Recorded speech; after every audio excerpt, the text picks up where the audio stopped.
que a presença do Senhor, ela é real e nós estamos diante dessa presença do Senhor. Então, que nós venhamos ter temor a ela e que nós venhamos estar ligados a ela. Eu sei que está de manhã, tem gente que ainda nem acordou ainda. Todo mundo está acordado aqui já, gente? Oh, glória! Mas tem gente que demora um pouquinho mais para acordar, né? Igual a pastora, assim, gente. A pastora, se deixar, ela acorda só depois do meio-dia, assim.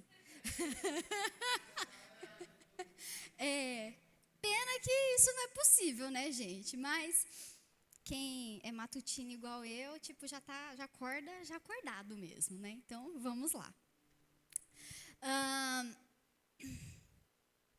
O pastor, ele falou comigo na semana passada a respeito de eu trazer a ministração e eu comecei a ficar apavorada, porque eu falei assim, meu Deus, o que eu vou ministrar à tua igreja? Porque tinha várias coisas. Esses últimos dias o Senhor tem trabalhado no meu coração em várias coisas e eu falei para o Senhor, Senhor, eu não quero falar aquilo que o Senhor está fazendo só em mim, achando que o Senhor quer fazer isso na igreja, porque tem coisas que o Senhor, ele vai trabalhar individualmente conosco. Mas tem algumas coisas que o Senhor fala conosco, mas Ele quer que seja compartilhado também. E a minha oração era para que o Senhor falasse ao meu coração aquilo que Ele estava ministrando em mim, mas que Ele também quisesse ministrar à igreja dEle.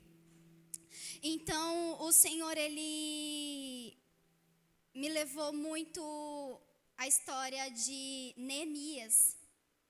Eu já falei aqui outras vezes também, mas eu sou apaixonada pelo Velho Testamento, gente. Eu sou apaixonada pelo Novo Testamento também, mas as histórias do Velho Testamento me deixam apaixonada. Eu viajo na maionese mesmo, eu fico igual a Vera, assim, ó, viajando, imaginando aquelas cenas. E eu gosto muito de ver a mão do Senhor trabalhando.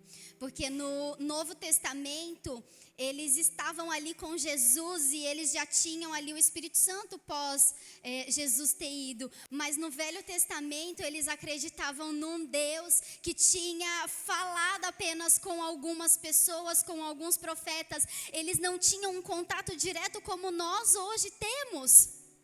O Espírito Santo muitas vezes vinha sobre eles, falava o que tinha que falar e voltava para o Pai. Ele não estava exatamente como um consolador para eles naquele momento. Então é por isso que eu admiro a fé que eles tinham em Deus e a convicção que eles tinham um Deus que jamais abandonaria eles. Então eu gostaria que vocês abrissem a palavra de Deus no livro de Neemias, no capítulo 2, nós vamos ler do 11 até o 20 na parte A do versículo. Neemias, capítulo 2, versículo 11. Aleluia, se você achou, diz amém. Quem não achou, a gente está precisando estudar mais a Bíblia aí, deve estar tudo perdido ainda. Quem aqui traz Bíblia ainda para a igreja, gente? Mas tem uns aqui que só depende do telão, né? Deus está vendo, hein? Se o telão falhar, ó, todo mundo sem Bíblia, olha. O celular de vocês é convertido também? Eles têm Bíblia? Muito bom, isso aí, gente. Mas tem que ler também, tá?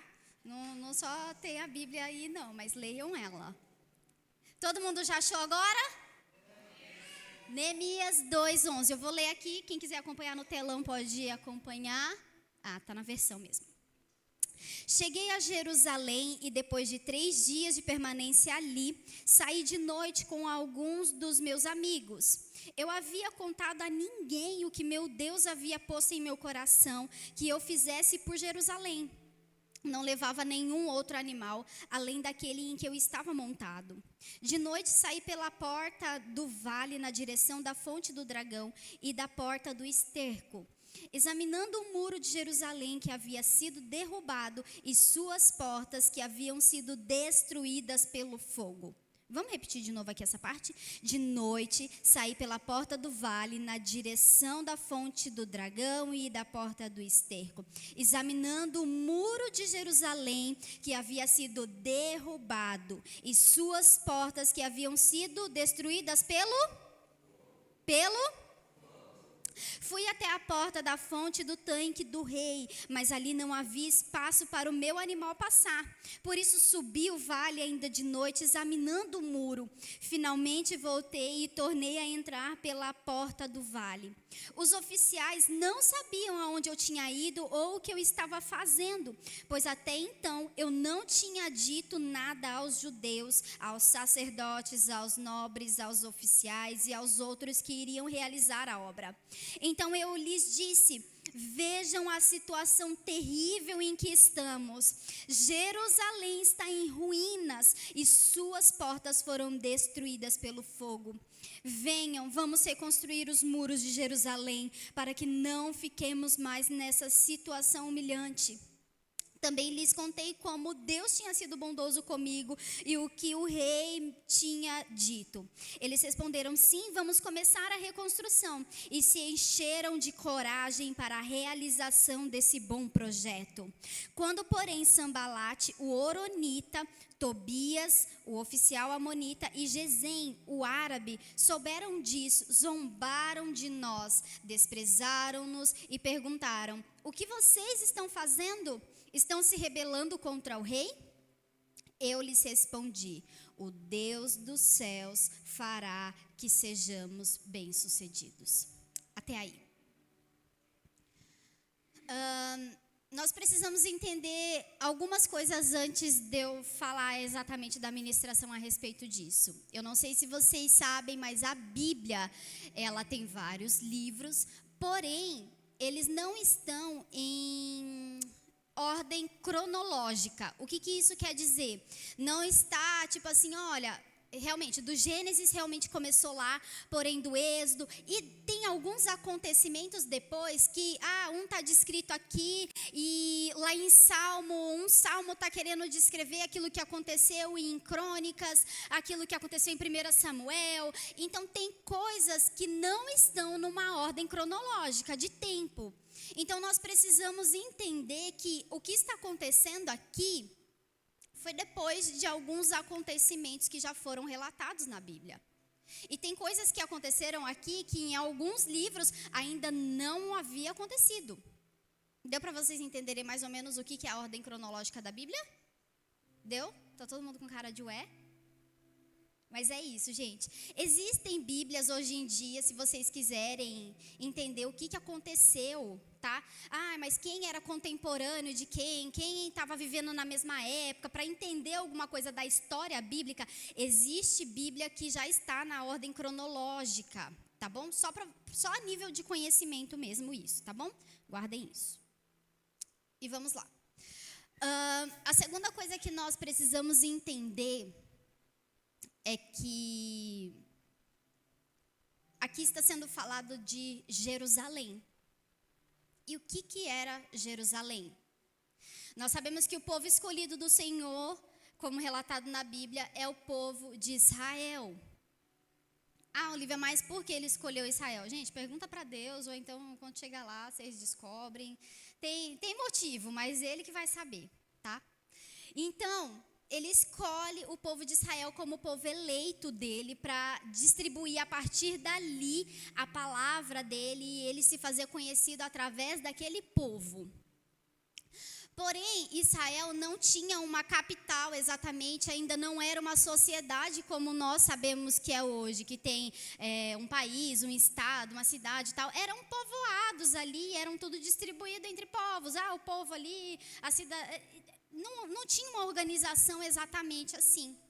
Então, quando veio Davi, na época do rei Davi, ele começou a realmente constituir coisas que não existiam naquela época. Ele realmente solidificou uma sociedade praticamente. Então, em uma das suas batalhas, o rei Davi conquista esse monte que é chamado de Monte Sião. E ali ele dá o nome de Casa de Davi. Depois, mais para frente, nesse mesmo monte que havia umas pessoas ali, Salomão, depois no templo de Salomão, no tempo de Salomão, ele constrói o templo do Senhor nesse monte. E esse monte fica localizado em uma cidade, que é a cidade de Jerusalém. Então, quando fala a respeito de Jerusalém, a Bíblia, ela descreve como a cidade de Sião, a cidade de Davi. Então, nós temos vários termos para o mesmo lugar. Vocês conseguiram entender isso? Deu para entender? Então, ok, vamos lá. Jerusalém, eu vou ler aqui, significava do hebraico fundamento da paz, a base da paz. Então o nome Jerusalém, ele tinha esse significado. Para os judeus, os nomes são muito importantes porque carregam uma história, carrega algo do mundo espiritual para aquela pessoa. Ele está declarando aquilo, o que significa. Ou seja, Jerusalém estava sendo declarada como um lugar de paz, uma cidade de paz, aonde a presença do Senhor habitaria naquele lugar. Porém, quando nós olhamos para a história, nós vemos que aquela cidade de paz e aquela cidade de Deus, ela não tinha tanta paz assim. Porque eu vou falar só de alguns dados aqui. Ela foi destruída completamente, uma média de 2 vezes. Ela foi atacada, gente, 52 vezes. Ela foi cercada por inimigos 23 vezes. E ela foi recapturada 44 vezes. Ou seja, era uma cidade onde vários povos queriam atacar, saquear, roubar, arrancar tudo que eles tinham. Eles eram roubados, eles eram levados cativeiros. O povo foi levado pela Babilônia, então foi embora a metade do povo. Daqui a pouco o povo consegue libertar, volta de novo para Jerusalém, volta para a casa dele. E foi uma bagunça completa ali. E isso foi por muitos e muitos anos. Até onde nós chegamos aqui em Neemias. Neemias, ele é judeu e ele é o copeiro do rei. O copeiro do rei é aquele que está sempre ali com o rei. E ele comia a comida do rei e tomava a bebida do rei na frente do rei antes dele comer. Por quê? Porque, gente, antigamente tinha muitos conflitos. E o povo envenenava o rei mesmo. Então, para o rei não morrer envenenado, tinha que ter alguém para ser envenenado antes. Então, ele era o copeiro, ele era alguém de muita confiança do rei. Então, ele era de autoestima ali, ele tinha acesso ao rei. E um belo dia, Neemias estava servindo o rei e ele estava entristecido. E o rei perguntou para ele: Neemias, o que está acontecendo? Porque o seu rosto está entristecido.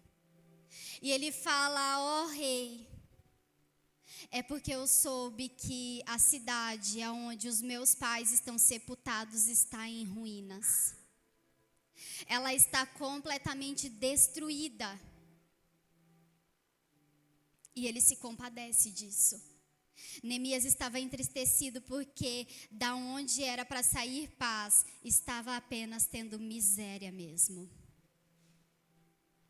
Então ele fala com o rei, ele pede uma orientação para Deus rapidamente, Deus dá uma orientação a ele. E ele pede para o rei: rei, por favor, me deixe ir reconstruir essa cidade.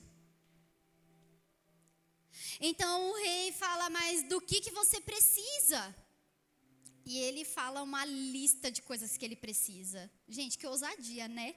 Ele chegar para o rei e falar: rei, eu preciso ir ali e ainda preciso de algumas coisas, tá? Porque sem essas coisas eu não consigo chegar lá. E foi a partir daqui que nós lemos que Neemias, ele chegou até a cidade de Jerusalém e ela estava completamente em ruínas. E ele começa a fazer uma sondagem ali para ver como que estava. E a primeira coisa que ele vê que estava completamente destruída, gente, eram os muros da cidade. E se você não sabe, antigamente as cidades eram cercadas por muralhas, por muros bem grandes. Aquilo simbolizava a proteção da cidade. Então, uma cidade que era bem protegida, era uma cidade em que tinham muros bem construídos. Naqueles muros existiam umas torres, eu acho que vocês já viram em filmes de guerra, filmes históricos, que tinham a muralha e tinham aquelas torres. Aquelas torres ficavam quem? Os sentinelas. E para que servem os sentinelas? Ele era responsável por avistar de longe se estava vindo alguém diferente. Para ver se estava vindo um exército para atacar ali a cidade. Se estava vendo algum reboliço ali que estava meio estranho e que poderia atacar e destruir a cidade. Ele era responsável por proteger a cidade. Então existia uma sentinela 24 horas ali, por todo o muro. Então o que nós podemos entender aqui já? Aquela cidade estava completamente desprotegida. Não existia ninguém, não existia uma proteção para eles, para quando viessem os inimigos, eles seriam facilmente atacados. Então qualquer um podia acessar ali aquele lugar. Então aquilo que é uma cidade de paz, não tinha paz, porque todo mundo entrava e saía do jeito que queria, levava quem queria, fazia o que queria, não existia paz. E aqui vai agora a minha primeira pergunta para vocês. Como que está o muro da sua vida? Nós somos a Jerusalém de Deus, nós somos a casa de Deus hoje. Nós somos a habitação do Senhor hoje. Mas nós estamos com os nossos muros intactos. Nós estamos com as nossas torres levantadas e as sentinelas ali, atenta a qualquer perigo que vier, o nosso sensor já liga e nós clamamos o sangue de Jesus e expulsamos tudo aquilo que não provém da vida dele, da vontade dele.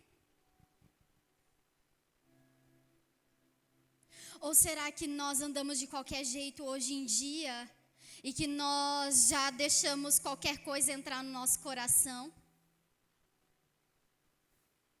Nós deixamos qualquer coisa nos atingir. Alguns dias atrás, a pastora Kel ministrou a respeito do tripé da vida cristã. Vocês lembram o que é o tripé da vida cristã? Oração, jejum e leitura da palavra. Essa é a nossa base para que os nossos muros permaneçam de pé e ele não caia e o inimigo não tenha acesso às nossas vidas. Sem oração, sem jejum, sem leitura da palavra, nós não temos armas, estratégias para vencer o inimigo. Nós estamos desprotegidos. Quando Jesus estava lá no monte e ele estava jejuando por 40 dias, como que ele venceu o inimigo? Primeiro que ele estava de jejum. E segundo que o inimigo falava coisas para ele, ele respondia através da palavra. Ele não chegou e falou assim: eu sou Jesus, quem é você, Satanás? Sai daqui. Não, ele respondia através da palavra, porque a palavra tem poder. Ele tem poder sim, mas ele estava nos ensinando de que a palavra é poderosa para expulsar todo demônio, para lançar fora toda estratégia maligna. Gente, muros derrubados. Quem aqui tem coragem de morar numa casa hoje? Falando hoje, só hoje. Uma casa que não tem muro, pelo menos.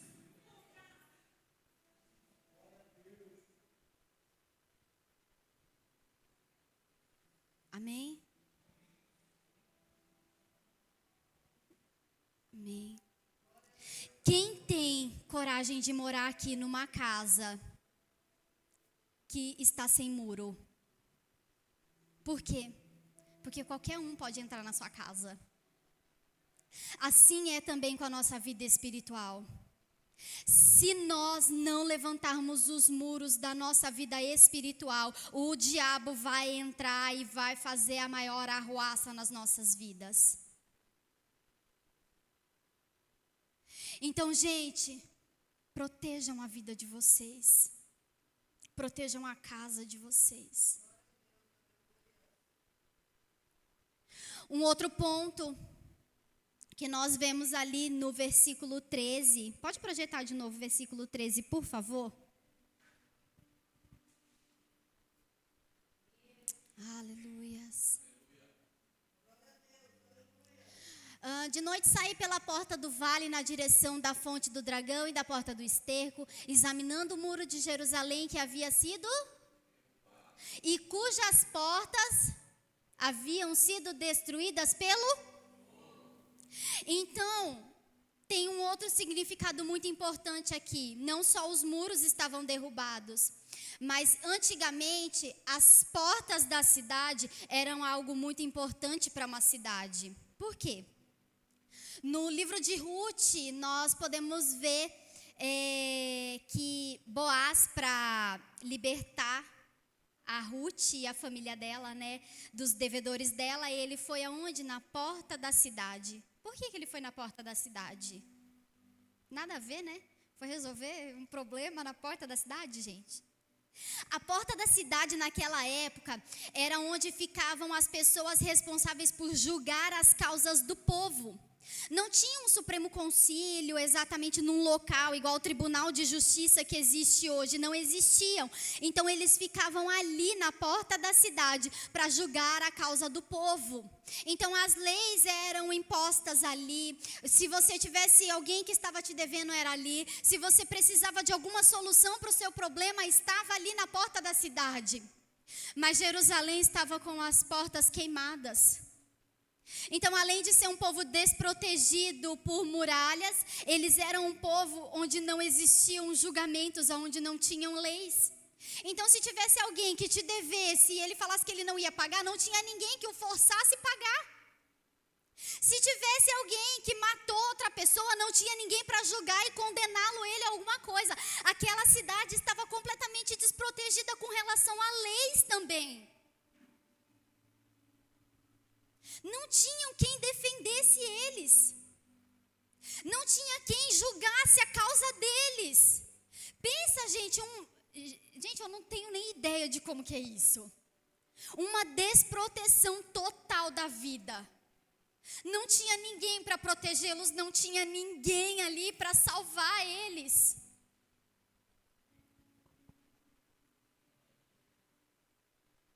Na nossa vida, quem está julgando as causas da sua vida? Na sua casa, quem é o sacerdote da sua casa? Porém, nós deixamos muitas vezes que qualquer coisa governe a nossa casa. Não existe uma lei para isso. Ah, Olivia, mas como assim na minha casa vai ter lei? Sim, a maior lei que existe na nossa casa é a palavra de Deus. E o que está regendo o seu lar?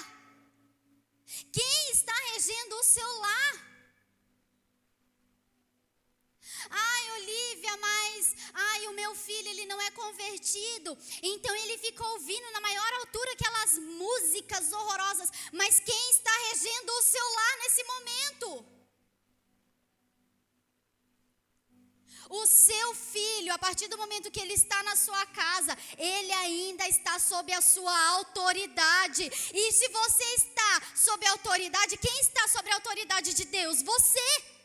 A sua casa deve ser regida pelo Espírito Santo de Deus. Para de aceitar qualquer coisa dentro da sua casa.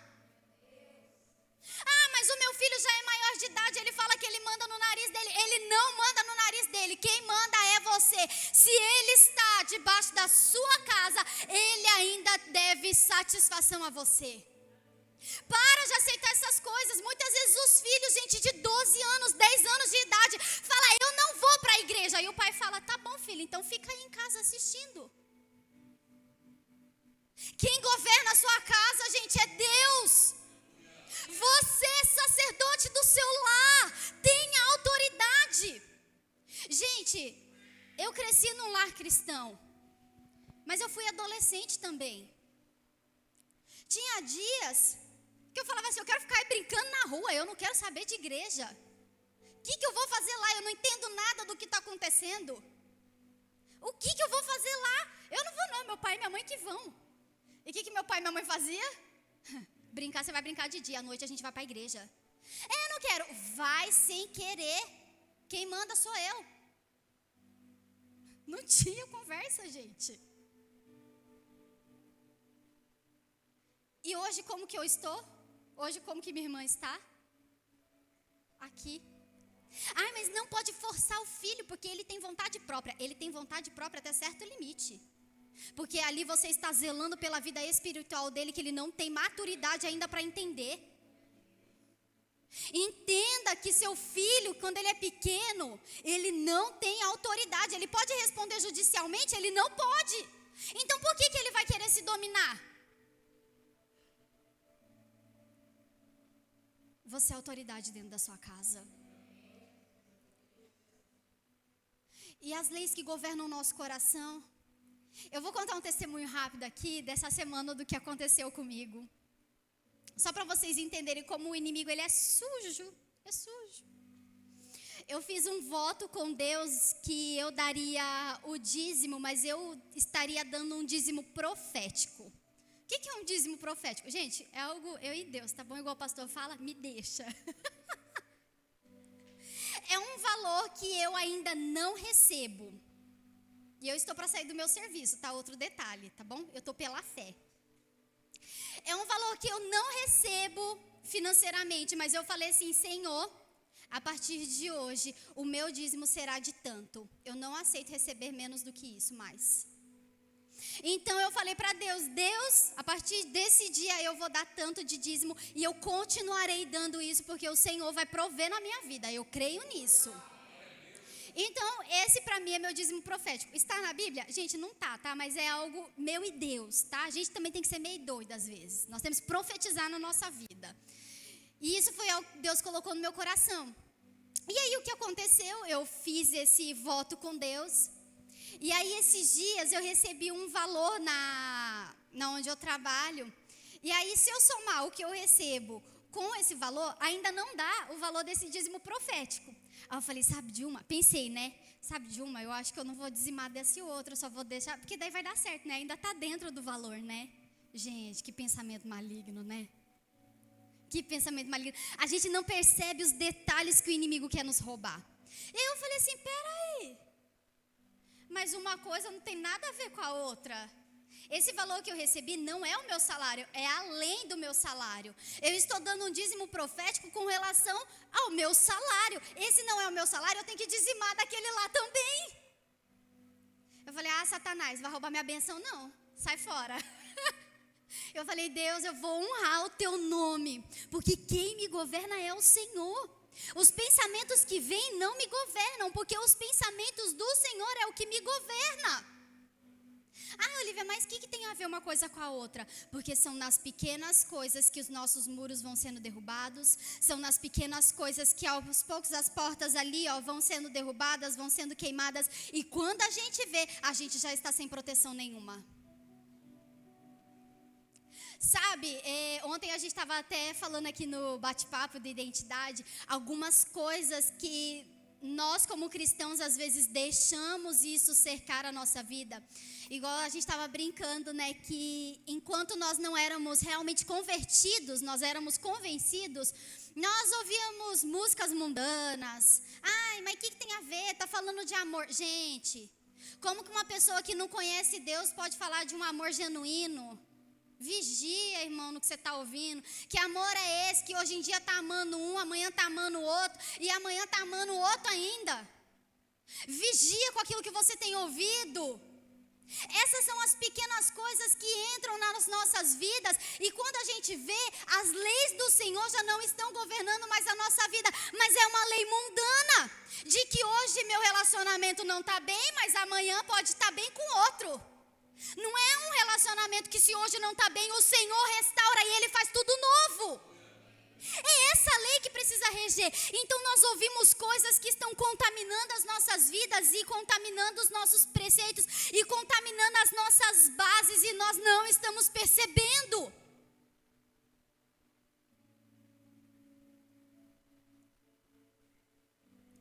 Quando eu estava para ministrar essa palavra, ela nem está aqui, gente, mas não é fofoca não, tá bom? É minha tia Neide.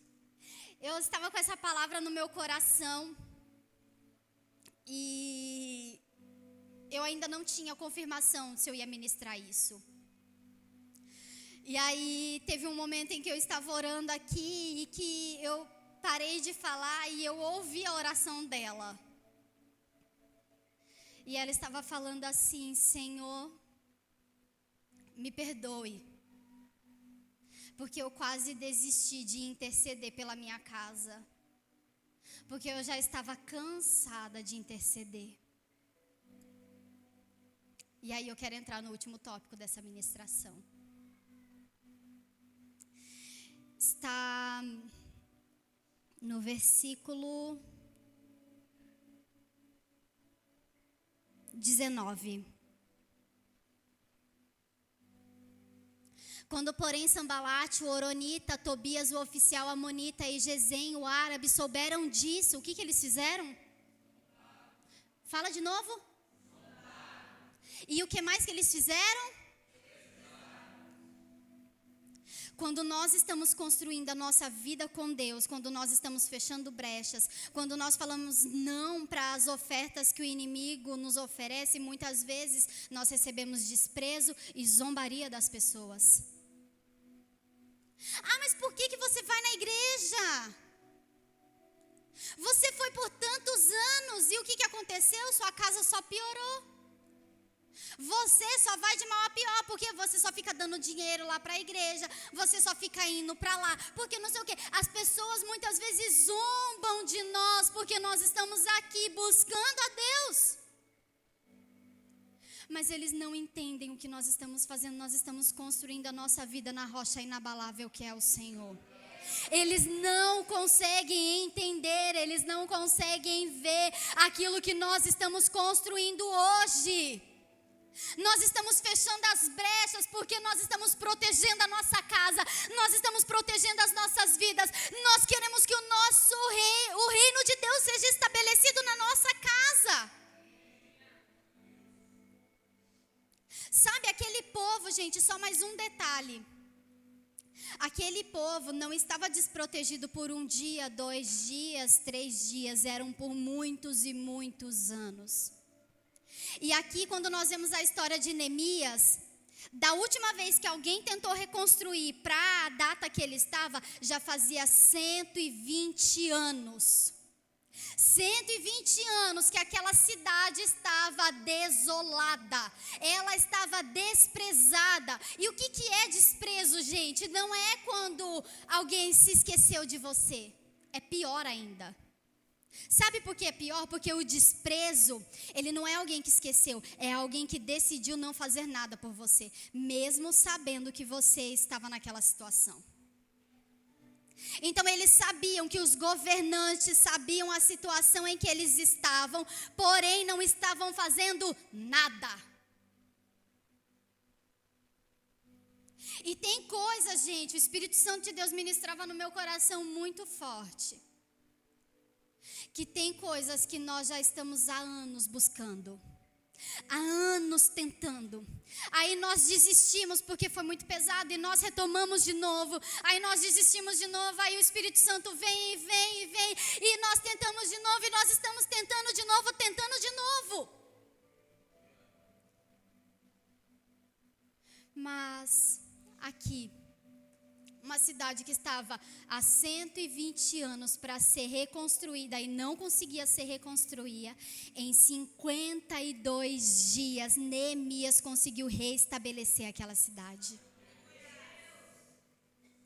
E o Senhor, Ele ministrava no meu coração que Ele está dando uma unção de aceleração para nós. Uma aceleração dos sonhos que vocês têm buscado, dos projetos que têm sido estabelecidos. O Senhor fará com que aquilo que há anos que nós buscamos, que não estava acontecendo, Ele está liberando sobre as nossas vidas. Xerebalaba, xerebalabaçô. Há uma aceleração dos céus para nossas vidas. Mas nós não podemos desistir de buscar. Porque o Senhor já liberou, então já conquistei. Não, continue até que a porta seja aberta. Batei, e abrir-se-vos-á. Bate, até que a porta seja aberta. Sabe, existe uma palavra de Deus liberada sobre a receber vida nova.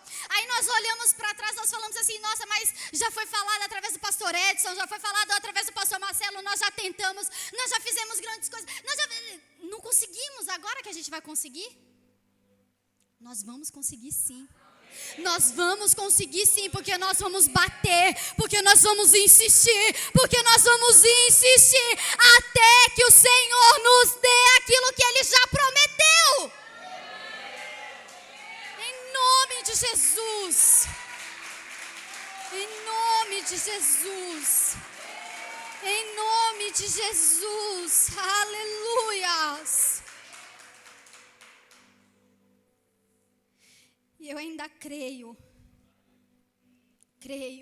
que nós ainda faremos como eles fizeram. Neemias capítulo 12, versículo 43. Aleluia, Jesus.